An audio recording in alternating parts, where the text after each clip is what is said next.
Hey guys, wanted to tell y'all about a band to listen to if you haven't already heard them. It's a group that I want to talk about today called Khruangbin. That's spelled, I'm going to do my best here for memory, Khruangbin. This is a group from Houston, Texas, where I live. And there's not that many groups that come out of Houston that get as popular as this group has gotten. For example, I heard them playing in Barnes & Noble a couple weeks ago. And I also heard them playing in a restaurant called James Coney Island that if you have ever been in Houston, you might know about that restaurant, but I believe it is a Houston chain. And so I heard their music in both of these, ostensibly from, corporate satellite radio that a lot of businesses use. I don't think that either of these businesses had the employees choosing the music.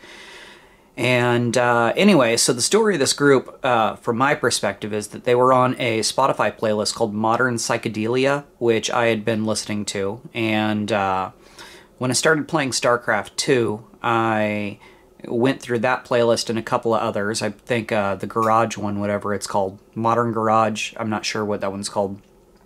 Went through them and picked a lot of songs I like to put on a playlist that I would listen to while I play the game.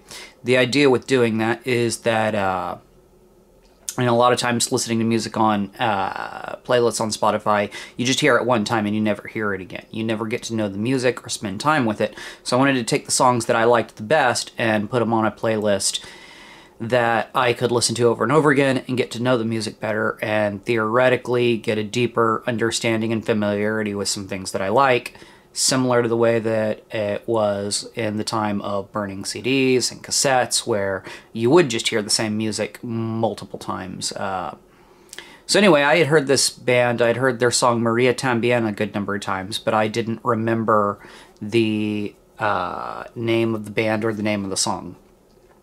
And I was at a New Year's Eve party for 2018 into 2019, I think, and a friend of mine, we were up at 4 o'clock in the morning still when most of the party had died down and just playing different music on YouTube for each other, and he pulled that up and kind of had a way of showing it to me like, I bet you don't know this. I bet I got this and you don't know it. And I actually did, which I thought was kind of like a 1 in a million chance that I knew it. And he let me know that they were in Houston and was wondering if I knew anybody who knew them, which I didn't know that I did at the time.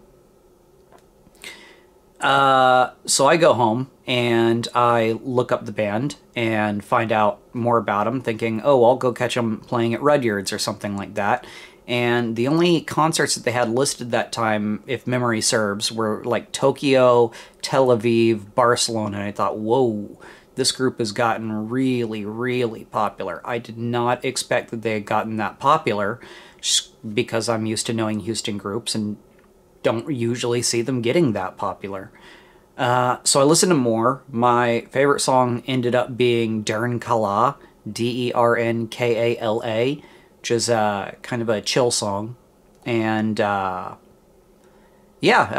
saw them the first opportunity I could. They played White Oak Music Hall in Houston, which has 3 venue rooms, a small one for local bands where I've had students play, a mid-size area where, I saw Johnny Marr play in the mid-size area, and then a large area where major acts play. I saw Sturgill Simpson there.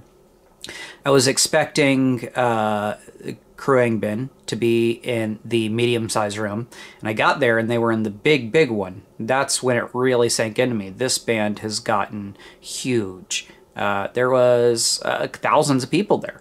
I was very surprised and very, very proud of them for doing so well.